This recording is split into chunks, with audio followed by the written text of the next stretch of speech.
Petronas Twin Towers. The tallest twin towers in the world here in Kuala Lumpur. So I just got back from the Thai embassy, just on my way back to my guest house, and I just wanted to talk about visas and your passport pages today. So definitely some interesting kind of visa situations here in Southeast Asia.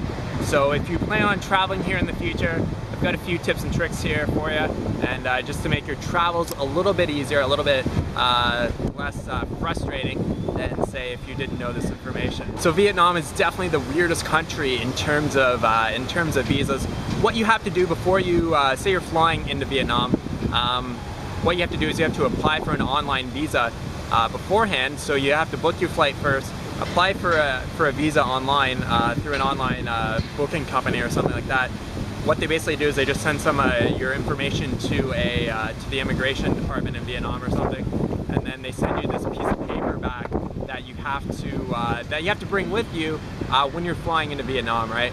So you can either get like a 1 month or a 3 month visa, depending on how long you want to stay there. And then when you actually arrive in Vietnam, so typically you pay about $20, say, for your first month.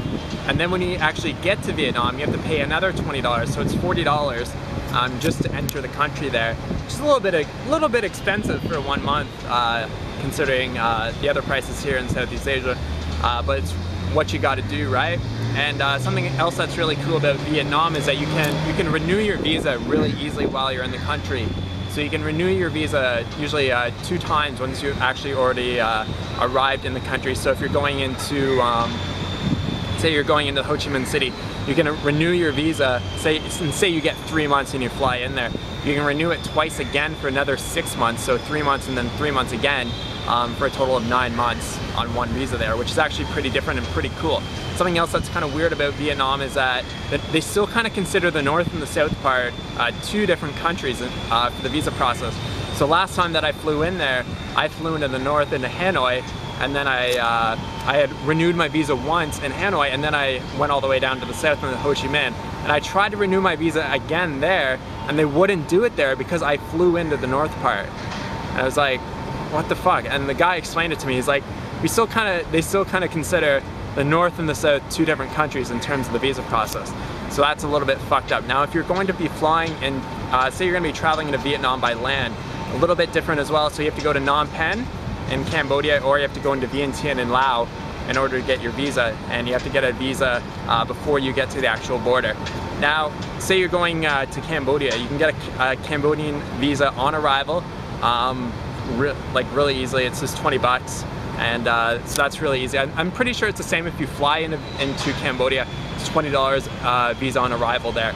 Now, weird thing about Cambodia is that if you don't have one of those little passport pictures, they'll actually charge you $1. They'll fine you $1 because you don't have one of those passport photos. So last time I went into Cambodia, they charged me $21 for my visa because I didn't have one of those little photos.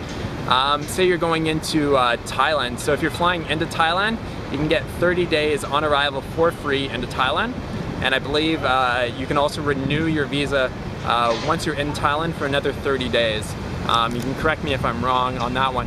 I'm also giving this information for the major country, just for, I believe, most of the Western countries. So Canada, United States, the UK, as well as Australia. That's where most of my viewers are from, so that's the information I'm kind of giving. Because it's different for all countries around the world, the visa situation. Say you're traveling into Thailand by land, you can get a 15-day visa on arrival. Say you're coming up from Malaysia here into Thailand, or you're coming from Laos into Thailand, or you're coming from Cambodia into Thailand. You can get a 15-day visa on arrival there. I haven't done that myself. Last time I came into Thailand, I got a 60-day visa when I was in Phnom Penh. So that's the other thing that you can do. So say you're in Kuala Lumpur like I am right now, or you're in Phnom Penh, or you're in Vientiane in Laos, you can get a 60-day visa beforehand. So mine here was 110 ringgit, which is just under 40 US dollars. And that's, when I was in Cambodia, I paid the same. I paid 40 US dollars for a 60-day visa. Now say you're traveling by land into Laos, I believe it's $40 for a month. So another expensive country to travel into. And if you're flying into Laos, I believe it's the same thing, $40 visa on arrival. Correct me if I'm wrong. I haven't flown into Laos, so I don't know for sure, but I'm just assuming that it's the same. And say you're coming to Malaysia, 3-month visa on arrival, absolutely free, which is actually pretty cool. So just arriving here in Malaysia, didn't have to pay for anything and get 3 months here, which is pretty sweet.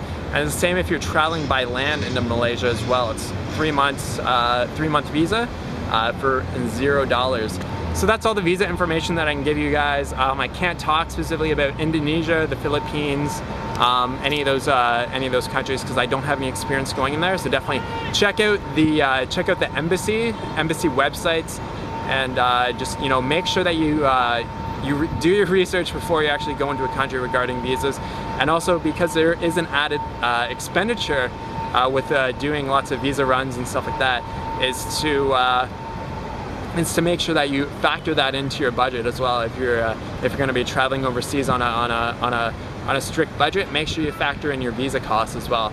Now, something else, just to if you're a big traveler, you might know this already, but when you're traveling in these countries, the visas are kind of big. They're not just stamps like a lot of countries that you go into. They're just stamps, right?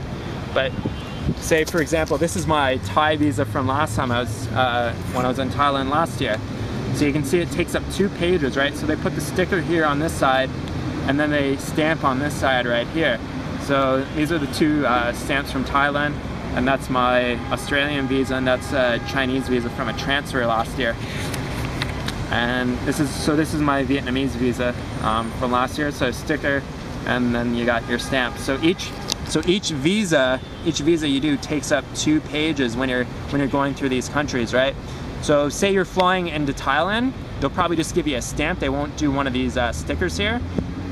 So if you're flying into Thailand, you don't have to worry about it. But if say you're traveling by land and you get a visa, like I did here in Kuala Lumpur, they're gonna give you a sticker like that, and then you have to keep another page open beside it for the sticker. So this is from Cambodia last time, and then this is the Thai visa that I just got today. So you can see here that 1 sticker, and then they keep this page open here so that they can do your arrival and departure stamps there. So just make sure it's something that you just got to keep in mind. Just make sure you have enough pages in your book, and then you're not going to have any issues while you're overseas. Awesome, guys. Thanks so much for watching. If you have any questions or comments, leave them in the box below. We'll talk to you soon. Peace out.